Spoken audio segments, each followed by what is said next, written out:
Voici Basile. Il est très gentil, mais a tendance à juger un peu trop rapidement.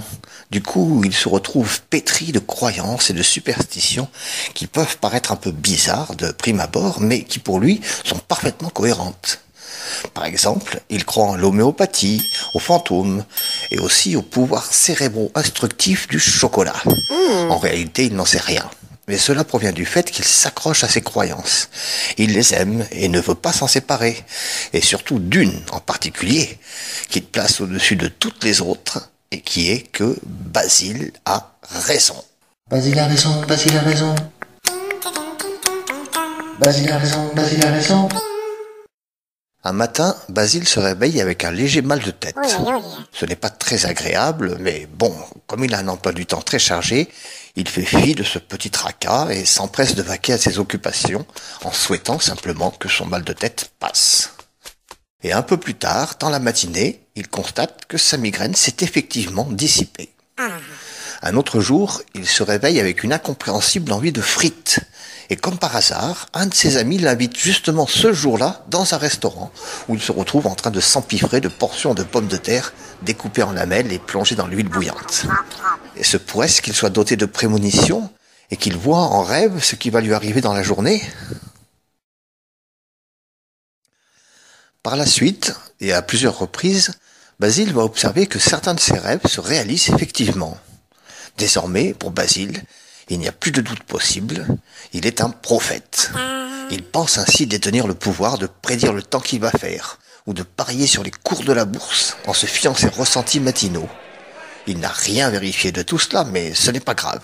Il commence à le proclamer autour de lui, et certains vont le croire. Ainsi, tous les matins, Basile, à son réveil, fait part à ses adeptes des messages qui lui ont été transmis durant son sommeil. Une communauté, modeste au début, va se former ainsi autour de lui et de ses prédictions. Et notre ami va finir par se prendre au jeu. Et si quelqu'un se permet de douter de ses capacités exceptionnelles, il va le railler, le tourner en ridicule, ou au mieux l'ignorer.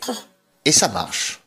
Qui se permettrait d'ailleurs de remettre en cause la parole de celui qui peut prédire ce qu'il va arriver, grâce à son miraculeux don prophétique et nocturne? Vous?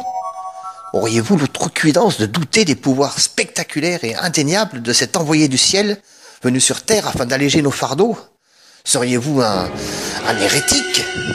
Ou bien allez-vous enfin vous rallier au bon sens populaire et proclamer avec tous que Basile a raison? Basile a raison, Basile a raison. Basile a raison, Basile a raison. Eh bien non, Basile n'est pas un prophète digne de confiance et ne mérite pas d'être suivi. En réalité, lui et ses disciples ont été victimes de ce que l'on appelle des biais de confirmation. Cela consiste à ne voir que ce qui abonde dans le sens de nos croyances et d'ignorer tout ce qui les infirme. Au passage, je rappelle qu'infirmer désigne le contraire de confirmer. Confirmer, c'est dire oui, oui, c'est vrai. Infirmer, c'est dire non, non, c'est faux. Et Basile n'a vu que le oui, oui, c'est vrai et a ignoré le non, non, c'est faux. En fait, si son mal de tête a passé, c'est simplement dû au fait qu'une céphalée n'est jamais éternelle et qu'il y a bien un moment donné où ça va s'arrêter. S'il a eu envie de frites, c'est parce que la veille, avant d'aller se coucher, il avait vu une publicité à la télévision vantant les mérites d'une célèbre enseigne de restauration rapide et que son ami avait justement vu la même réclame lui aussi. Et s'était lui aussi réveillé avec cette même fringale patatière et friteuse. Mais en y réfléchissant mieux, il y a eu des tas de fois où il s'est réveillé avec une envie de frites qui ne s'est pas concrétisée. Il y a eu des tas de fois où il a rêvé de gagner au loto, d'aller vivre sous les cocotiers, ou de Scarlett Johansson. Et rien de tout cela ne s'est réalisé. Et à l'inverse, des tas de choses se sont réalisées alors qu'il ne les avait pas prévues du tout. Comme la fois où il est sorti de chez lui en short et en t-shirt et où il a plu toute la journée. Et la fois où il a glissé sur une déjection canine et il ne l'avait pas rêvé celle-là. Mais ça, Basile ne l'a pas pris en compte parce que cela ne cadrait pas avec ses croyances et qu'il a préféré porter son attention sur ce qui était le plus confortable pour lui, intellectuellement parlant. Ce qui flattait son ego et le confortait dans ses a priori en ignorant tout ce qui les dérangeait. Attention, je ne suis pas en train de dire que Basile n'a aucun pouvoir prophétique, ni que personne ne puisse en être doté.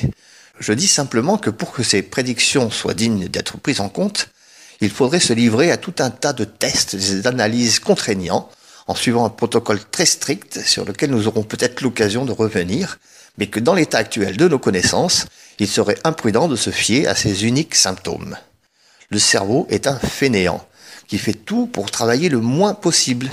Et Basile, comme beaucoup d'entre nous, préfère croire ce qui confirme ses préjugés, sans qu'il ait besoin de se creuser la tête, plutôt que de prendre en considération ce qui le contredit et exige de lui un travail de réflexion plus approfondi. Rappelez-vous qu'il y a deux façons de se forger une opinion, la rapide et la bonne. Enfin, moi je dis ça, mais après vous faites comme vous voulez, hein. Voilà, j'espère que cette vidéo vous a plu. Vous pouvez laisser un pouce en l'air ou un commentaire pour me faire part de vos impressions. Et n'oubliez pas de vous abonner. Je vous remercie de votre attention et à bientôt.